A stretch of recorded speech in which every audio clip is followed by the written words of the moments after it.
Оние први борбени линии кои ја донесоа победата за изборите ќе бидат врвен приоритет. Тоа се 10-15 членови. Ова се дел од пораките што им ги кажал председателот на општинската организација на СДСМ на Кисела вода, Бранко Ѓоргиевски, на присутните на 1 февруари оваа година, за време на првата конститутивна седница на извршниот одбор, околу 3 месеци пред да се случат вработувањата на луѓето, за кои Алфа вчера објави, на основа на документи до кои дојде, и тоа токму од разочарани членови на СДСМ. Станува збор за партиско вдомување на работни позиции во самата општина, училиштата, градинките на територија на општината, но и во јавните предпријатија, комунална хигиена, македонски шуми, па и во град Скопје. На споменатата седница е присутен и градоначалникот Филип Темелковски.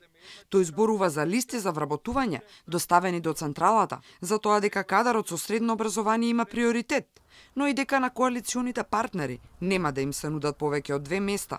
Дел од луѓето што ги предложивме во централата добија место. Тие што не добија место ги пуштивме како предлози за управни и надзорни органи во јавните предпријатија. Во општината ми требаат високо образовани кадри, искусни правници и архитекти. Како кадри ги немаме во општинската организација. Нашите приоритетни листи се со кадри со завршено средно образование во 90% од листата. Истото е со кадрите од коалиционите партнери на кои не им нудиме повеќе од 2 места.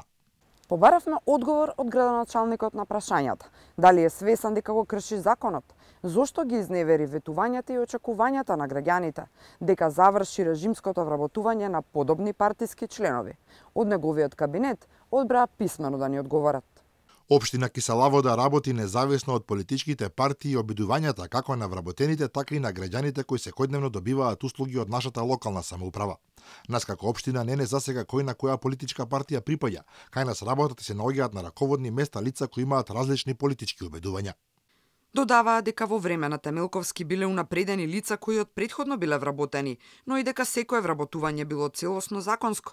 Во иднина, за политичките прашања ни рекоа одговори да бараме од политичките партии. А истото, во телефонски разговор, ни го порача и Ѓоргиевски, понервозен од кукупреписката со Темелковски. Кај имате такви задоци?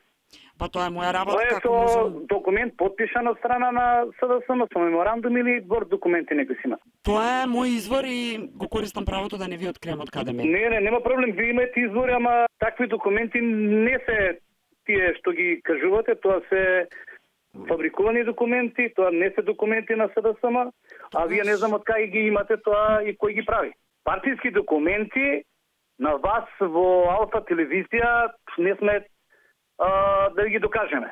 На истата седница настанала тензична расправа што на еден список за вработување се нашле двајца членови со исто презиме, од кои едната е и член на Совет на град Скопје и на управен одбор на здравствената станица Железара, а другата е член на надзорен одбор во библиотеката Браќа Миладиновци. А дека партиските вработувања се вистински, вчера потврди и лица кое се наоѓа на списоците што ги има Алфа во телефонски разговор, а чие работно место е во локалната самоуправа. Работата е добра, комунални инспекција сум и ама мала е плата, тоа само, друго ништо. На прашањата пак до комунална хигиена, предпријатието одлучи да нема официјален став за партиските вработувања.